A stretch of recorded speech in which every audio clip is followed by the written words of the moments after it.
단계 평가 결과 위험도는 전국은 매우 높음, 수도권은 매우 높음, 중환자실 등 의료 대응 역량이 한계치에 임박하고 있고 특별방역 대책의 시행이 필요하다는 평가입니다. 방역 당국이 국내 코로나 상황이 급격히 악화되는 양상이라고 보고 추가적인 일상화 단계 이행은 불가능한 상황이라고 판단했습니다. 오미크론이라는 새로운 변이의 등장도 감안한 결과로 보이는데요. 얼마나 위험한 변이 바이러스인지 또 어떻게 대응을 해야 할지 이형민 세브란스 병원 진단검사의학과 교수 나오셨습니다. 교수님 어서 오십시오. 네. 보통 변이 바이러스가 나와도 우려 변이로 지정되기까지는 한 몇 달이 걸리는데 이번에 오미크론 같은 경우는 중간 단계 다 생략하고 긴급 지정이 됐단 말이죠. 그만큼 위험한 바이러스 이렇게 봐야 되는 건가요? 예, 지금까지 나온 결과로는 그렇게 생각이 되는데요.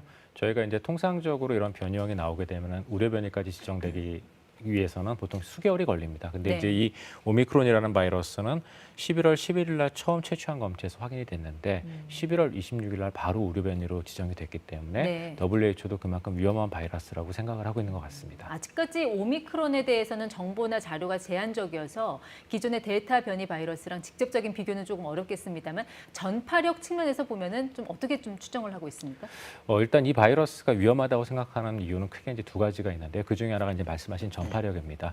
이 바이러스 같은 경우에는 사람 몸에 감염될 때 중요한 저 돌기 단백질 부분에 네. 일반 변이주보다 훨씬 더 많은 거의 2배에서 3배 정도 많은 32개 유전자 변이를 가지고 있고요. 네. 그다음에 이 유전자 변이들이 기존에 나왔던 그런 주요 유전자 변이를 다 포함을 하고 있습니다. 네. 그렇다 보니까 이 오미크론 바이러스 같은 경우에는 감염 전파력이 델타 변이보다 더 높다고 생각을 하고 있고 네. 지금 남아공에서는 델타 변이를 이 오미크론 변이가 지금 밀어내고 있는 중입니다. 그러니까 단순히 모양이 변형된 정도가 아니라 아예 구조 자체가 바뀐 변이 바이러스라고 봐야 되는 건가요? 예, 맞습니다. 그래서 더 높은 전파력을 보이고 있을 것으로 네. 좀 생각을 하고 있습니다. 그럼 그동안 이제 백신 맞아서 항체가 형성됐던 분들은 이렇게 새로운 유형의 변이 바이러스가 들어오면 대응하기가 쉽지 않을 것 같은데요. 그럼 백신 맞은 보람 없어지는 건가요?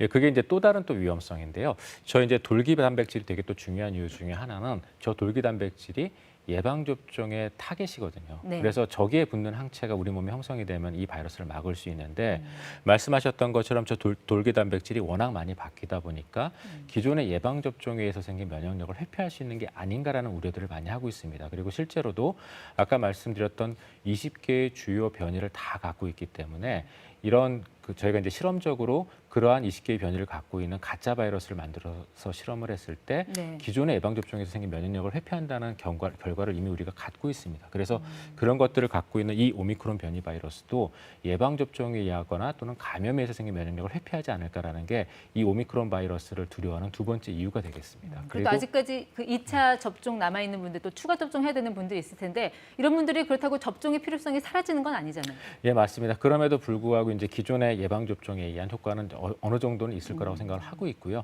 그다음에 또 그런 걸 떠나서도 이 오미크론 바이러스 같은 경우에는 지금 현재 다가올 위협에 해당되지만 네. 우리 주변에서는 이미 델타 변이가 많은 분들을 이미 돌아가시게끔 하고 있거든요. 그래서 지금 우리와 함께 있는 델타 변이에 대한 여러 가지 대응을 위해서라도 예방접종을 지속적으로 막고 추가 접종도 시행을 받으셔야 될 걸로 생각이 됩니다. 네, 그럼 오미크론을 직접 막아낼 수 있는 바이러스는 금방 개발이 될 수 있는 겁니까?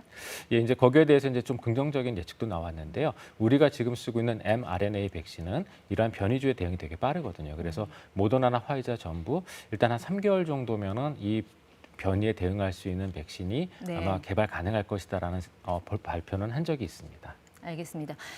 이 남아프리카에서 확인된 이 오미크론 바이러스 지금 어디까지 지금 전파가 확산된 걸로 지금 보고 계세요? 조금 그 부분이 저희가 이제 염려를 하고 있는 부분 중에 하나인데요. 보시는 것처럼 일단은 이 바이러스는 남아프리카 지역에서 처음 확인은 됐지만 지금 전 세계 주요 지역에서도 계속 확인이 되고 있는 상황입니다. 근데 네. 아직까지 다행스러운 것은 유럽이나 중동, 아시아, 대양주 이런 지역에서 확인되고 있는 이 오미크론 바이러스가 주로 여행력과 관련이 있기 때문에 해당 지역사회 안에서 지금 확산되는 네. 건 아닌 것으로 생각은 됩니다. 하지만 델타 변이보다도 이 바이러스는 더 감염력이 높을 걸로 생각이 돼서 네. 만약에 이 바이러스에 의한 유입을 그냥 두고 저희가 적절한 조치를 취하지 않으면 델타 변이처럼 무서운 속도로 지역사회 안에서도 확산이 가능하다고 생각이 됩니다. 그러니까 이게 언제 어디를 통해서 들어올지 아직까지는 알 수가 없다는 얘기인데 국내에 이미 들어왔을 가능성에 대해서는 좀 어떻게 보고 계신가요? 거기에 대해서는 저희가 조금 더 데이터를 살펴봐야 될 텐데요. 저희가 그 데이터가 필요한 그 이런 부분들을 살펴보기 위해서는 일단 먼저 오미크론 변이를 진단할 수 있는 키트들이 필요하거든요. 네. 근데 아직까지 이제 그런 진단 키트는 없고 단순히 전장 유전체 분석이라는 방법을 이용해서 이런 것들을 봐야 되다 보니까 시간이 좀 오래 걸립니다. 근데 아직까지 나온 데이터로는 이 오미크론 변이가 국내에 들어왔지는 않은 걸로 지금 생각을 하고 있습니다. 네, 그러니까 진단 키트로 코로나 여부는 확인할 수 있지만 이게 오미크론인지는 아직까지는 구별할 수 있는 방법이 없다라는 말씀이시네요. 예, 맞습니다. 오미크론에 감염됐을 때 코로나19에 감염됐다라고까지는 알 수가 있는데 이게 오미크론인지의 여부까지는 저희가 알 수가 없고 네. 그런 것들을 확인하기 위해서는 별도의 진단 키트가 추가로 필요합니다. 이 오미크론에 걸리면은 증상은 어떻습니까? 기존 델타 변이 바이러스와 유사한가요? 거기에 대해서는 아직까지 보고는 많지 않은데요. 이게 이제 오미크론 변이가 이렇게 나왔음에도 불구하고 조금 사람들이 기대를 하는 것 중에 하나가 현재까지 나온 보고로는 네. 이 오미크론 변이에 감염된 사람들이 기존의 코로나19에 비해서는 좀 경증에 즉 가벼운 증상들을 보인다고 합니다. 그래서 네. 저희가 이 오미크론 변이에 감염된 사람들의 임상 양상은 좀 더 고령층이나 이런 분들의 데이터를 봐야 되겠지만 현재까지의 보고로는 비교적 경증의 그런 증상을 보인다고 네. 알려져 있어서 만약에 이게 쭉 더 진행이 된다면 어쩌면은 그러면은 경증으로 진행되는 첫 번째 바이러스가 될지도 모르겠습니다. 그러니까 증상이 심하지 않다는 거는 중증으로 갈 가능성, 그러니까 치명률은 좀 낮다고 보면 되는 건가요? 네, 맞습니다. 근데 이제 아직까지는 그 일부 외신 보도 정도의 데이터이기 때문에 그런 것들을 과학적으로 입증할 수 있는 앞으로의 데이터들이 필요하다고 생각이 됩니다. 어쨌든 지금 상황에서 어떤 방식으로든 일상 회복을 그대로 유지하는 것은 어렵다는 게 정부의 판단인 것 같고 관련해서 오늘 정부의 추가 대책이 좀 나온 것 같습니다. 예, 맞습니다. 이 오미크론 변이가 아니더라도 지금 현재 델타 변이에 의한 국내 코로나19 확산세는 무서운 상황이거든요. 그러다 보니까 오늘 정부에서 이제 이 델타 변이를 막기 위한 추가 접종에 대한 두 가지 방책을 발표를 했는데요. 그중에 첫 번째가 기존의 백신 패스의 유효 기간을 6개월로 설정을 해서 네. 6개월이 지나면 반드시 추가 접종을 받도록 한 게 하나가 있었고 두 번째로는 이 추가 접종을 그동안은 50세 이상의 고위험군 또는 의료기관 종사자에 한정했었는데 이제 오늘 발표된 바에 의하면 18살 이상의 모든 성인들이 추가 접종의 대상이 된다라는 내용을 발표했습니다. 그 정도로 충분할까요? 지금 확진세가 워낙 심각해서요. 만약에 방역 그 대책의 책임자라면 어떤 보완책을 내놓으세요?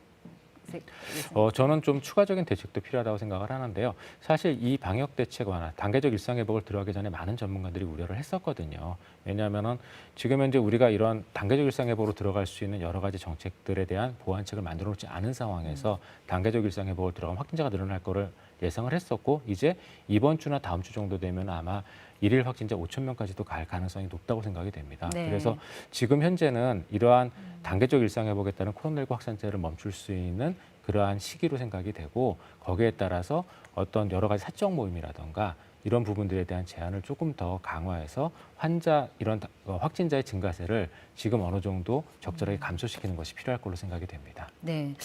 조금 전에 정은경 청장이 지금의 의료 대응 체계는 한계에 이르렀다라는 표현을 썼거든요. 그게 병상 가동률을 좀 지칭을 하는 것 같은데 지금 한 75% 정도 달했다고 한다면 단계적 일상 회복이 진행될 때 비상 조치를 취할 기준에 이미 다다른 셈이거든요. 뭔가 좀 조치가 필요한 단계 아닙니까? 맞습니다. 그래서 여기서 필요한 조치는 크게 두 가지거든요. 하나는 중환자 병상을 늘리는 방법. 또 하나는 중환자가 늘어나지 않게 코로나19 확진자를 줄이는 방법. 그런데 중환자 병상을 늘리기 위해서는 굉장히 많은 의료 자원이 들어가게 되고 이런 중환자 병상에 의한 의료 자원의 소모는 다른 질환으로 인한 치료를 지연시키는 즉 초과 사망을 불러일으킬 수 있는 기회를 제공을 합니다. 네. 그래서 그런 위험성을 생각을 해본다면 사실은 지금 중환자 병상을 늘리는 것과 함께 이러한 코로나19 확진자 숫자를 줄이는 노력도 같이 돼야 되거든요. 그래서 그런 부분에서 추가적인 여러 가지 방책들이 필요하다고 네. 생각이 됩니다. 네, 이 정도로 정리하겠습니다. 지금까지 ETY 이형민 교수와 함께했습니다. 고맙습니다.